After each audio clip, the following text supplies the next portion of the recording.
Hey, good morning from the Chicago area, as today we're at the Brookfield Zoo with a dinosaur. I go by the legend, that's my girlfriend Molly. I've never been here. No, I've been here, but it's been a while. I remember it being good. I hope it's still good. I know they built some new exhibits since the last time I've been here, so let's go check out the Brookfield Zoo.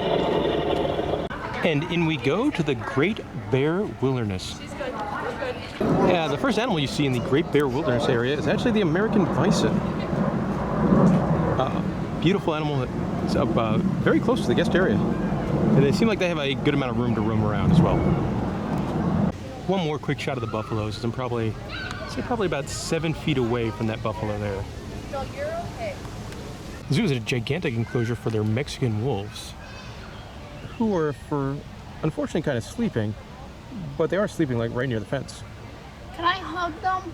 Probably not. They look very fluffy. It's also pretty warm. There's a polar bear, guys. And he's walking off the shot. There comes the polar bear again. Beautiful polar bear. Here comes the polar bear. Coming right up towards the glass. Oh, look at that. Oh, He's bothered. so cool. Posing up there on the rock, there is a second polar bear here at the Brookfield Zoo.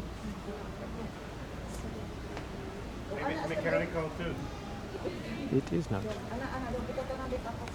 The polar bear exhibit's very nice. They do have a large underwater viewing area. Of course, these guys are not in the pool right now. I would be. It's pretty hot out there today. But really great indoor air-conditioned viewing area. The polar bears aren't the only bears that you can find here in the Bear Wilderness area. You also have the big old grizzly bear. Walking down the steps? Walking down some stairs. That's awesome. Mm-hmm. It's a big boy. I don't think I've ever seen A large bear walk down steps? No! Like his buddy climbing down some stairs. I'm guessing that's probably his favorite napping spot. It's a perfect corner for him. Did quite enjoy this next exhibit. It is the Living Coast, and I see penguins. So the Living Coast is kind of like an aquarium exhibit with tanks growing from big to small. I like the catfish. Nice size enclosure here. You do have a sea turtle down there at the bottom, and a couple of rays and other fish.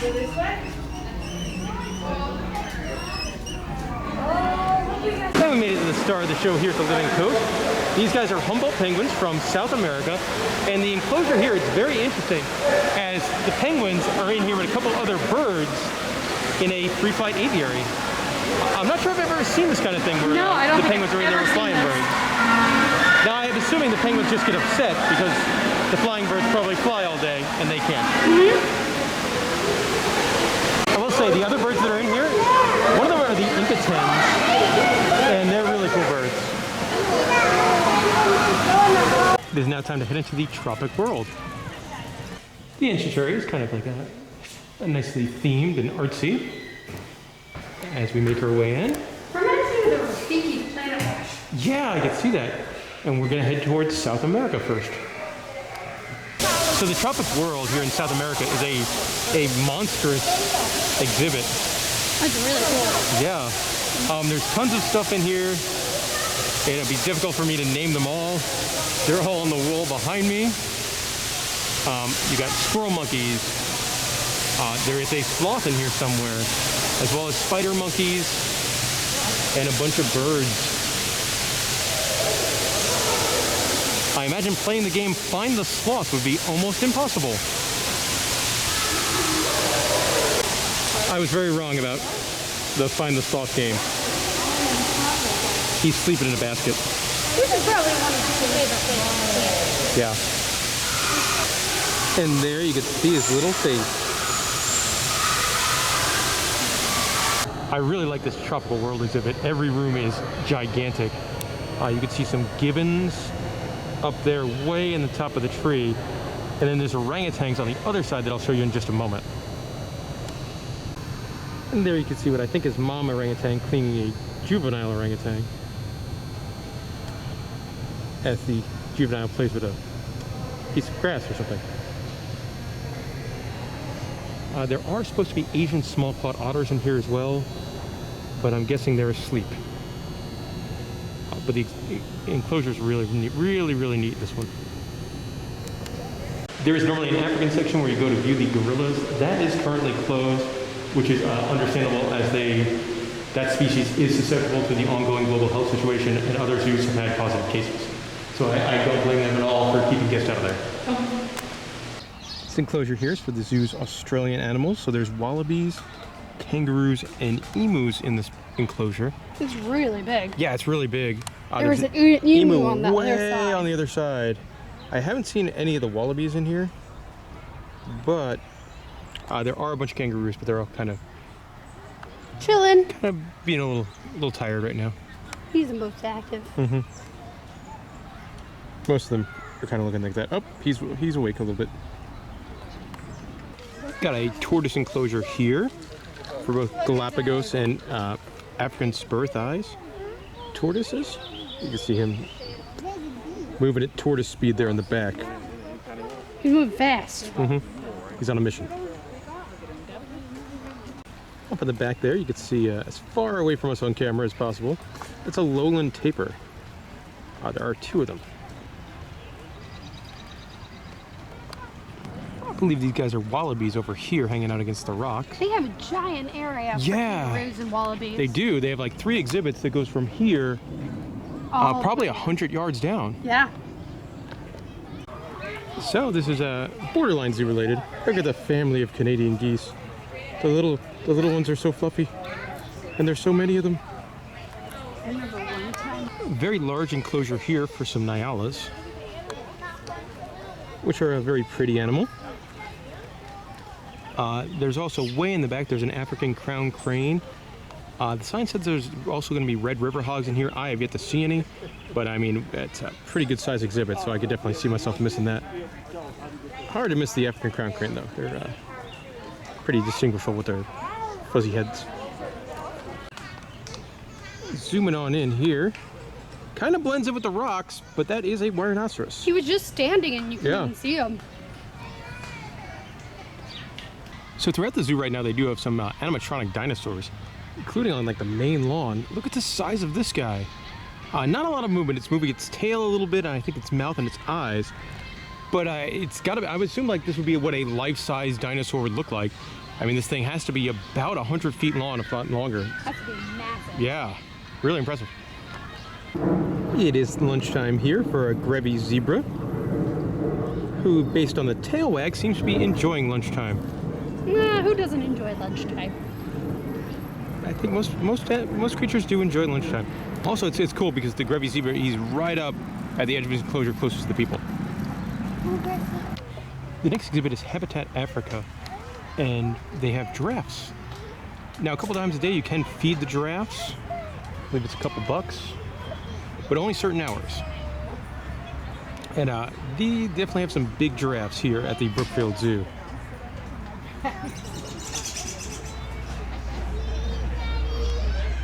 Unfortunately, I don't think anyone's informed this giraffe that the feeding time is now over, as he's wandering over and putting his head over the fence. And his tongue out.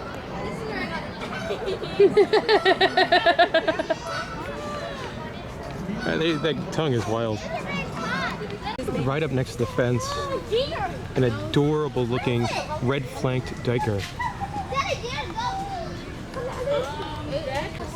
We're now remarkably close to an okapi, which I guess normally you see them from farther away, so you're not used to seeing like how big this animal is. That's a very large animal.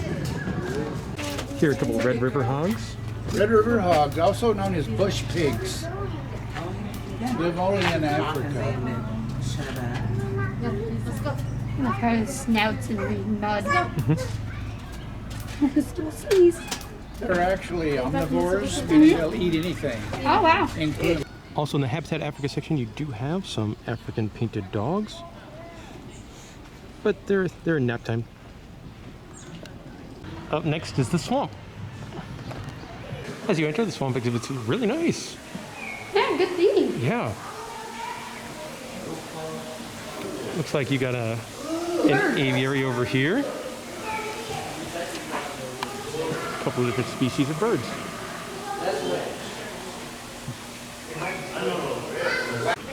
It's cool looking guy is a green waxy tree frog.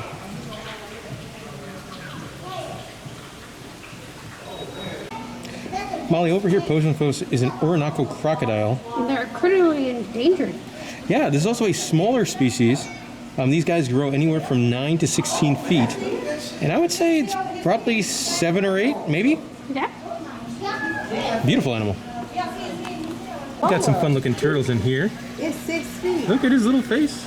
It's a black-breasted leaf turtle. And a cool pose here is the green-crested basilisk. Coming out of the tube there is the Chinese giant salamander. He is giant. Yes. They can grow about 6 feet long. And you can see another one, like a full-body one, right there. Yeah, they can weigh up to 25 pounds. That's huge for a salamander.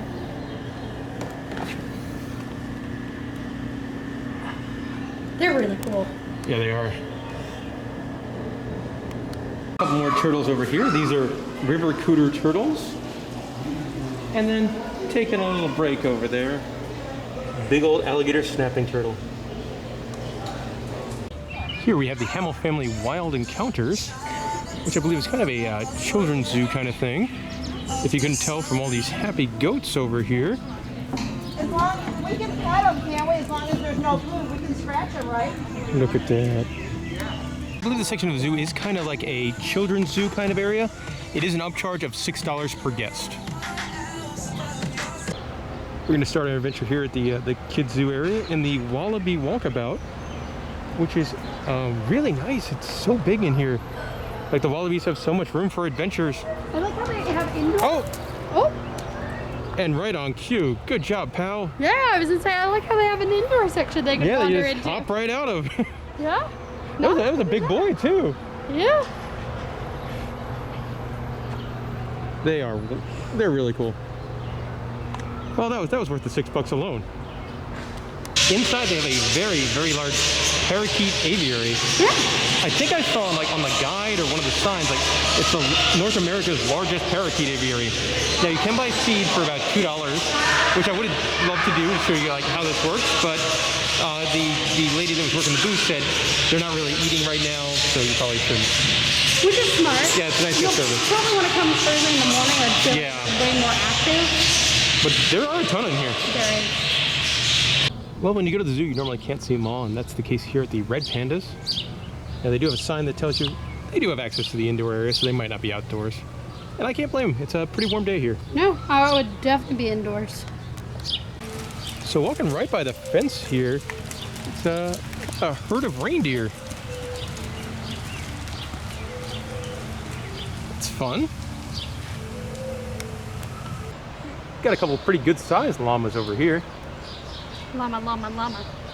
Looks like over here we hit the baby Canadian goose jackpot, as there appears to be 3 different families of ultra fluffy and adorable baby Canadian geese. This is really cute.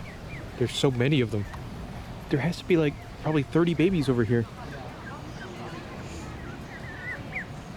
Oh, what is little ducky feathers? Those little wings. Over by the north entrance to the zoo, there is a big carousel. Taking full advantage of the super zoom here to show off a camel. And that camel's very sleepy friends. Camels, they're pretty cute when they sleep. Enjoying a snack over here are a pair of Perwalski horses. And they are very, very pretty animals. Laying down there, that animal is an addax. It is a critically endangered animal from Africa. Yeah, less than 300 in the wild, which is really sad. Unfortunately, the Peacock Cafe and Grill is not open today. And this guy is sad about it. Where's he gonna get his feed? At your foot. Yeah, apparently you think he's gonna get his feed from me as he's walking right over. Nope, you're just gonna walk on past. So pretty, Pico. Yeah. You have a wonderful fountain here right in the middle of the zoo. And a couple of big old Tyrannosaurus Rexes. Up next is something for Molly, the dolphin area. And here are the bottlenose dolphins. I believe normally the zoo does do like a dolphin kind of show, as they have an arena for it. They have a couple. They have 3 or 4. Yeah, and those are the ones that are out right now. Yeah.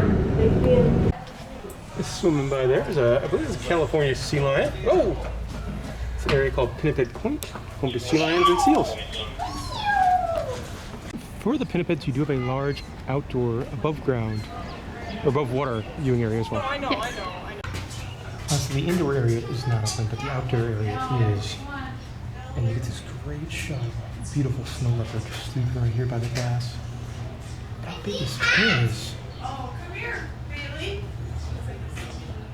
All the way in the back of its enclosure is a sloth bear. It just kind of looks like a big ball of fuzz from this angle. There's one over The here. zoo has 2 different male lions out, and they're doing what lions love to do, having a good cat nap. Oh, he moved a little bit. Ven pa acá, mira, que está otro más cerquita. Get a quick shot of the other one as well.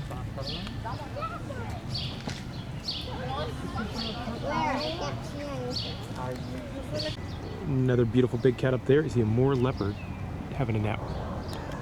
Based on the ongoing global health situation, we're here in the first week of June, so some of the indoor enclosures are closed.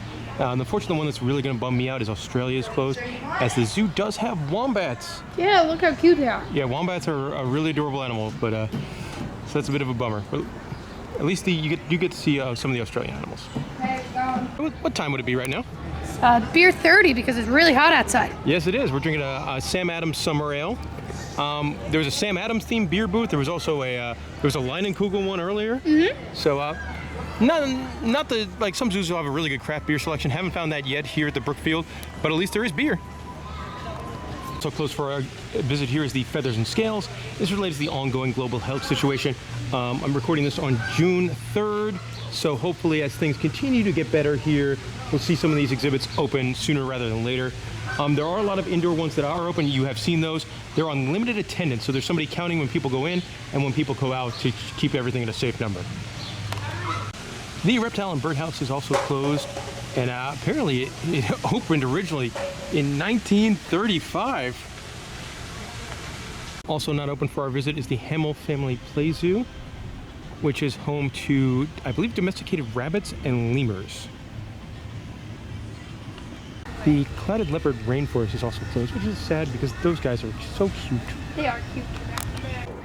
And unfortunately, another one closed right now is the Desert's Edge, home to meerkats. And that'll do it for our time here at the Brookfield Zoo. It did cost about $25 to get in, about $13 or so to park the car. We were here, we're kind of running out of time. We have to be at the O'Hare Airport pretty quickly to get on our flight back to Florida. But We were here for about 2 hours or so? No, about 3 hours. 3 hours? Yeah. 3 hours. We did rush through the end a little. A little bit. And, you know, if there was not an ongoing global health situation with a lot more of those indoor buildings open, you could probably have spent 4. Yes. Yeah. The exhibits were really big. Yes, definitely not one of those zoos where you feel bad like, oh, these animals don't have a lot of room or anything like that. All the animals had a lot of space. Yes, they had a whole bunch of space. Now, Molly, did you have a favorite animal we saw today? The grizzly bear walking down the steps, because I don't think I've ever seen a bear walk down steps. That was so cool. That was cool. I like the polar bears as well. Some of the more different ones, seeing the giant Chinese salamanders moving around. You don't see that. No. So overall, it was a pretty good time. We'll definitely come back here on my next visit to Chicago when, you know, everything's back to normal and all these indoor areas are open and I could see the wombats and stuff like that. But it's a pretty nice zoo. I recommend it. If you have any questions about the Brookfield Zoo, let me know in the comment section below, and thank you very much for watching.